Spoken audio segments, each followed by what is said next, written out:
एक हंसता खेलता लड़का था जो हमेशा खुश रहता था।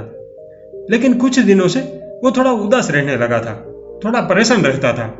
ये थोड़े दिनों की बात होती तो अच्छा होता, लेकिन ये दौर थोड़ा लंबा चलता रहा। उसके घर वाले को चिंता होने लगी कि इस लड़के को हुआ क्या है। उसके मम्मी पापा ने उसे कई बार पूछा, लेकिन उसने कुछ खुलकर जवाब नहीं दिया। वो लड़का कुछ भी बताने को तैयार नहीं हुआ। आखिर उसके माँ बाप थक कर उसे एक धर्मगुरु के पास ले गए। धर्मगुरु ने इस लड़के से एकांत में उसकी उदासी का कारण जानना चाहा। उस युवक ने उस बाबा से कहा कि आजकल उसे लड़कियों के कुछ ज्यादा ही ख्याल आने लगते हैं। उसे लड़कियां अच्छी लगने लगती है, उसे लड़कियां पसंद आने लगती है, उसे फ्रेंडशिप करने का जी चाहता है। बस इतना सुनते ही धर्मगुरु ने तो अपना आपा खो ही दिया और उसे कुछ खरी खोटी सुनाने लगे। और यही नहीं, उसे कुछ तंत्र मंत्र भी सिखा दिए कि रात दिन तुम इसका जाप करते रहना। लेकिन इससे क्या होने वाला था? उल्टा वो युवान आत्मग्लानि से भर गया। वो अपने आप को दोषी पाने लगा था। उसकी उदासी और बढ़ गई और ज्यादा चिंतित होने लगा, क्योंकि धार्मिक विधियों से तो ये लड़कियों के ख्याल रोके नहीं जा सकते थे। वो चाहे कितना भी जाप कर ले, लेकिन अंदर तो वो विचार आने ही वाले थे। और ये बात बहुत बुरी है, ये उसे धर्मगुरु समझा चुके थे। बस ये बात उसे बुरी तरह अंदर से खाने लगी थी। वो दुखी हो रहा था, उसकी हालत और बिगड़ने लगी थी। वो आत्मग्लानि से भर गया था।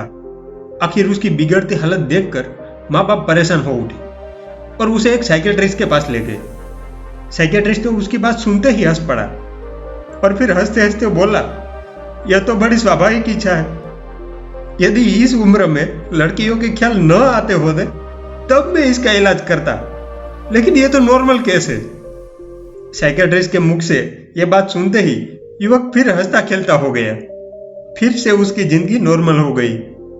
इलाज करवाने से पहले, यानी स्वयं को मानसिक बीमार समझने से पहले, एक बार स्वयं को यह अच्छे से समझ लेना जरूरी है कि क्या वाकई आप जिसे मानसिक विकृति समझ रहे हैं वो क्या वास्तव में मानसिक विकृति है भी या नहीं।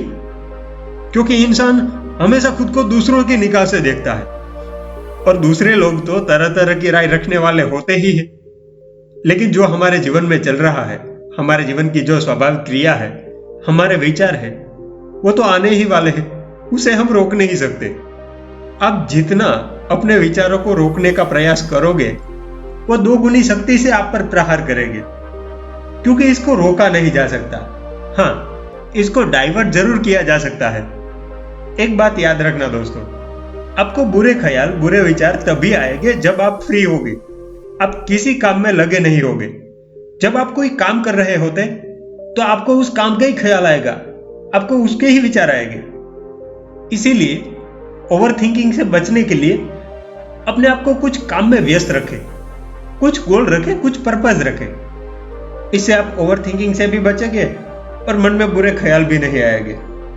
और सबसे बड़ी बात, हमेशा आप खुश रहेंगे।